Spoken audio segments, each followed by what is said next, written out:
स्वागत है आप सभी लोगों का मेरे YouTube चैनल कंपटीशन शिक्षा में। इस वीडियो में मैं बात करने वाला हूं बिहार में बिजली विभाग में BSPHCL जूनियर अकाउंटेंट क्लर्क का जो एग्ज़ाम 1 जुलाई से लेकर के 3 जुलाई के बीच में हुआ है, आखिरकार उसका रिजल्ट कब तक आ रहा है। मुझे पता है इसके रिजल्ट का आप लोगों को बहुत बेसब्री से इंतज़ार है, तो मैं आप लोगों को बता दूं, आप लोगों का जो इंतज़ार है वह बहुत जल्द जो है समाप्त होने वाला है।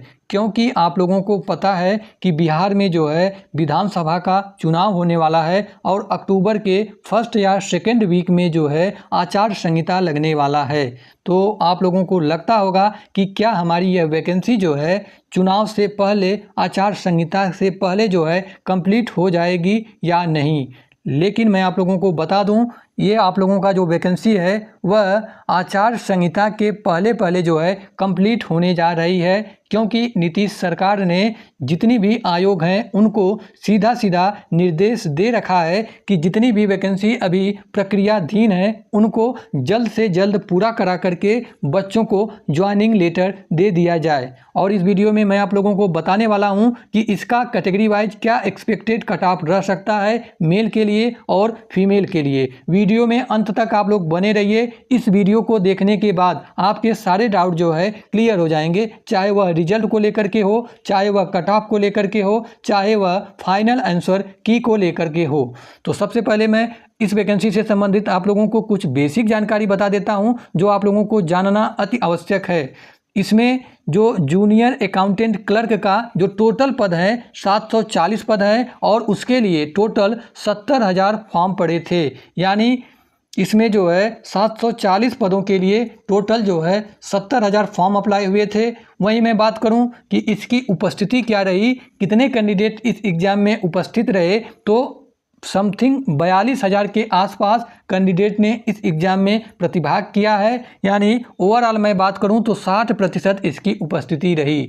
यानी अगर मैं 100 कैंडिडेट का डाटा ले लेता हूं तो उसमें से केवल 60 कैंडिडेट ने इस एग्ज़ाम को दिया है और 40 कैंडिडेट ने इस एग्ज़ाम को छोड़ दिया है। आप लोगों को पता है आप लोगों का एग्ज़ाम 1 जुलाई को 2 शिफ्ट में, 2 जुलाई को 2 शिफ्ट में, 3 जुलाई को 2 शिफ्ट में, यानी टोटल 9 शिफ्ट में आप लोगों का एग्ज़ाम हुआ है। तो आप लोगों के एग्ज़ाम में जो है नॉर्मलाइजेशन प्रक्रिया अपनाई जाएगी।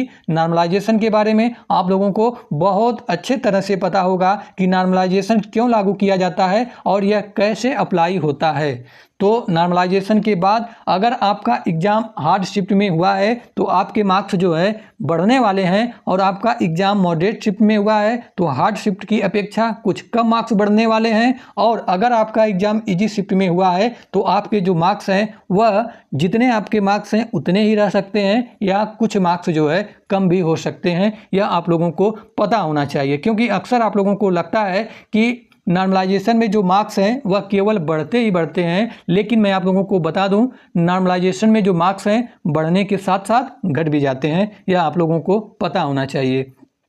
तो भाई 3 जुलाई को आपका एग्ज़ाम समाप्त हुआ और 11 जुलाई को आप लोगों का आंसर की जारी कर दिया गया, और आप लोगों ने मिला भी लिया होगा कि आपके जो है कितने क्वेश्चन बन रहे हैं। वहीं मैं बात करूं आपका एक सीट पर कितने कैंडिडेट से कंपटीशन देखने के लिए मिलेगा, तो जब मैं जितने कैंडिडेट फॉर्म अप्लाई किए हैं 42,000 में ये जो टोटल पद 740 हैं उससे डिवाइड कर दूंगा तो 56 कैंडिडेट से आप लोगों का कंपटीशन देखने के लिए मिल रहा है। यानी एक सीट के लिए 56 कैंडिडेट आपस में फाइट करेंगे।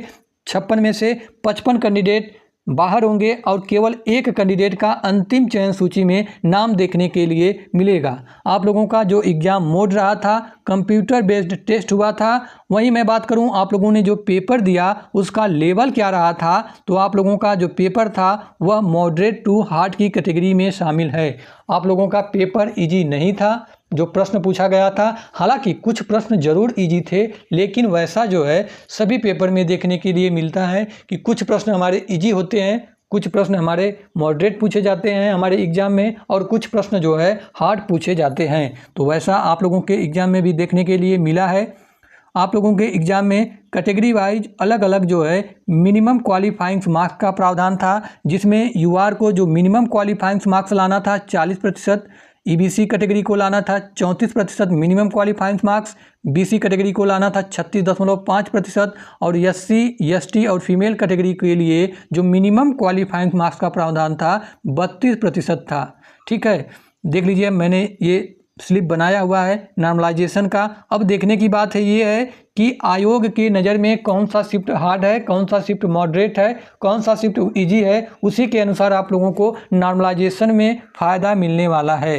तो अगर आपका एग्ज़ाम हार्ड शिफ्ट में हुआ है तो आपके जो है 5 से 6 मार्क्स बढ़ जाएंगे, मॉडरेट शिफ्ट में हुआ है तो 3 से 4 मार्क्स बढ़ने की संभावना है, और अगर आपका एग्ज़ाम इजी शिफ्ट में हुआ है तो आपके जो मार्क्स हैं या तो वही रह सकते हैं या तो कुछ मार्क्स जो है कम भी हो सकते हैं। यह आप लोगों को पता होना चाहिए। चलिए, ये रहा तो इस वैकेंसी से संबंधित कुछ बेसिक जानकारी। अब मैं बता देता हूँ कि आप लोगों का एक्सपेक्टेड कट ऑफ क्या रह सकता है।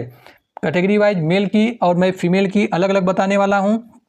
उससे पहले अगर आप सभी लोग इस चैनल पर नए हैं और अभी तक चैनल को सब्सक्राइब नहीं किए हैं तो आप लोगों से छोटा सा रिक्वेस्ट है, थोड़ा सा सपोर्ट करिए और इस चैनल को सब्सक्राइब कर लीजिए, वीडियो को लाइक करिए, बेल आइकन को ऑन करिए, क्योंकि जैसे ही आप लोगों का रिजल्ट आएगा इस चैनल के माध्यम से आप लोगों को सबसे पहले और सबसे सटीक जानकारी दी जाएगी।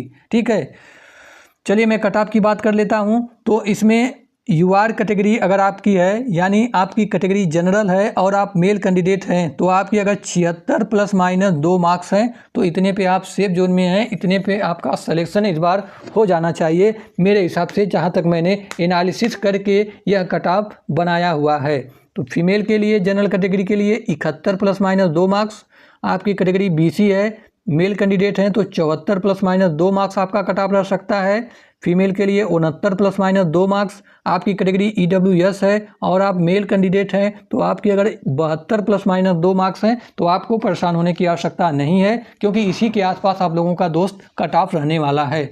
वहीं मैं बात करूं फीमेल के लिए ईडब्ल्यूएस कैटेगरी के लिए क्या कट ऑफ रह सकता है, तो 67 ± 2 मार्क्स। अब आप लोग देख लीजिए आपकी क्या कैटेगरी है, क्या मेरे द्वारा बताए गए कट ऑफ में आप आ रहे हैं। वहीं मैं बात करूं अगर आपकी कैटेगरी एससी है और आप मेल कैंडिडेट हैं तो आपकी अगर 68 ± 2 मार्क्स हैं तो इतने पे आप सेफ जोन में हैं। फीमेल के लिए 62 ± 2 मार्क्स, आपकी कैटेगरी एसटी है और आप मेल कैंडिडेट हैं तो आपकी अगर 65 ± 2 मार्क्स हैं तो इतने पे आपका सिलेक्शन इस वैकेंसी में इस बार हो रहा है। फीमेल के लिए 60 ± 2 मार्क्स, आपकी कैटेगरी ईबीसी है और आप मेल कैंडिडेट हैं तो आपकी अगर 71 ± 2 मार्क्स बन रहे हैं तो इतने पे आप सेफ जोन में हैं, आपको परेशान होने की आवश्यकता नहीं है। वहीं मैं बात करूं फीमेल की तो 66 ± 2 मार्क्स ईबीसी कैटेगरी। तो ये रहा मेरे द्वारा बताया गया expected cut off category wise male और फीमेल की अलग अलग।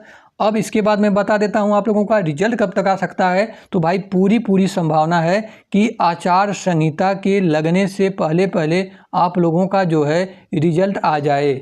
आप लोगों को पता होना चाहिए कि सबसे पहले आप लोगों का ही रिजल्ट आएगा, जेएसी वालों का सबसे पहले रिजल्ट आएगा, उसके बाद जाकर के कॉरस्पॉन्डेंस क्लर्क का रिजल्ट आएगा, उसके बाद जो है टेक्नीशियन ग्रेड 3 का रिजल्ट आने वाला है। तो रिजल्ट पर लगभग आप लोगों का रिजल्ट बन के तैयार है। अब वह आयोग के ऊपर डिपेंड करता है कि आयोग जो है कब तक इसे जारी करता है, लेकिन पूरी संभावना है आचार संहिता के पहले आप लोगों का रिजल्ट जारी कर दिया जाएगा। उसके बाद आप लोगों का डॉक्यूमेंट वेरिफिकेशन करा करके आप लोगों का जो ज्वाइनिंग लेटर है वह आपके हाथों में होगा। पूरी संभावना है, क्योंकि नीतीश सरकार दिखाना चाहेगी आगामी चुनाव में कि हमने अपने कार्यकाल में कितनी वैकेंसी की है और कितने अभ्यर्थियों को ज्वाइनिंग लेटर दिया है। तो इसलिए आपको परेशान होने की आवश्यकता नहीं है। बहुत सारा यूट्यूब पर वीडियो देखने के चक्कर में मत पड़िए, क्योंकि बहुत ऐसे यूट्यूबर्स हैं जो अपने थंबनेल में लगा लेते हैं कि आपका जो रिजल्ट है आज शाम तक 6 बजे तक आउट हो जाएगा, ऑफिशियल खबर ये वो। तो इसके चक्कर में आप लोग मत पड़िए, केवल व्यू के चक्कर में ऐसा वो करते हैं। लेकिन मैं आप लोगों को बिल्कुल स्पष्ट बता चुका हूं कि आप लोगों का रिजल्ट कब तक आ सकता है। उम्मीद करता हूं आप लोगों को यह वीडियो पसंद आया होगा। तो चैनल को सब्सक्राइब कर लीजिएगा, वीडियो को लाइक करिएगा। मिलते हैं नेक्स्ट वीडियो में, तब तक के लिए जय हिंद जय भारत।